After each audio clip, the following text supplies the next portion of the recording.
আসসালামু আলাইকুম সবাইকে। আপনারা সবাই কেমন আছেন? আশা করি সবাই অনেক ভালো আছেন। তো আপনাদের দোয়ায় আমিও অনেক ভালো আছি। তো ইদানিং আমি টিকটকে দেখতেছি কিছু টিকটক ইউজাররা কিছু কিছু গাড়িকে নিয়ে রোস্ট করতেছে, যেমন বলতেছে কেস গাড়ি ভালো, টাফি গাড়ি ভালো না, টাফি গাড়ি খারাপ, মেটালের গাড়ি খারাপ, আবার স্বরাজ গাড়ি কেউ বলতেছে ভালো, কেউ বলতেছে ভালো না। এগুলো নিয়ে আপনারা টিকটকে অযথা ফাও পেশাল পারবেন না ভাই, কারণ গাড়ি সবগুলাই ব্র্যান্ড, সবগুলাই কোম্পানিকে টাকা দিয়ে গাড়ি কেনা লাগে। কোনো কোম্পানি আপনাকে গাড়ি এমনি এমনি দেবে না, ফাও গাড়ি আপনাকে দেবেন না যে আপনি গাড়িকে অযথা অসম্মান করে কথা বলবেন। সব গাড়িই ভালো এবং সব গাড়ির একটা করে ভালো দিক এবং খারাপ দিক আছে, সব দিক দিয়ে সব গাড়ি পারফেক্ট না। আপনি যে ভাই কেস গাড়ির কথা বলেন না, কেস গাড়ি ইলেকট্রিক পাম্প ঠিক আছে, শক্তি বেশি, কিন্তু স্বরাজকে আপনি ফেলে দিয়েন না। স্বরাজও অনেক শক্তিশালী একটা ট্র্যাক্টর, ভালো একটা ব্র্যান্ডের ট্র্যাক্টর।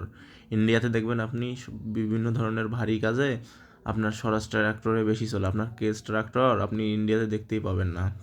আর যারা টাফি গাড়িকে রোস্ট করেন, আপনারা হয়তো বা জানেন না যে টাফি গাড়ি সর্বপ্রথম বাংলাদেশে এসেছে এবং টাফি 45 এমন একটা ব্র্যান্ড যার কোনো তুলনা নেই। এখনও কোনো গাড়ি ওর সাথে পারবে না চাষের দিক দিয়ে এবং ফিনিশিংয়ের দিক দিয়ে। সেরা গাড়ি হলো 45 ডিআই, আপনারা সবাই মনে রাখবেন।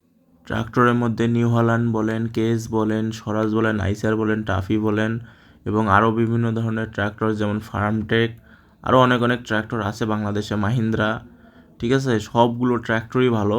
তাদের মধ্যে কম বেশি কিছু পার্টস অ্যাভেলেবেল, যেমন কেস এবং নিউ হল্যান্ড ট্র্যাক্টরের পার্টস এখনও বাংলাদেশে অ্যাভেলেবেল না।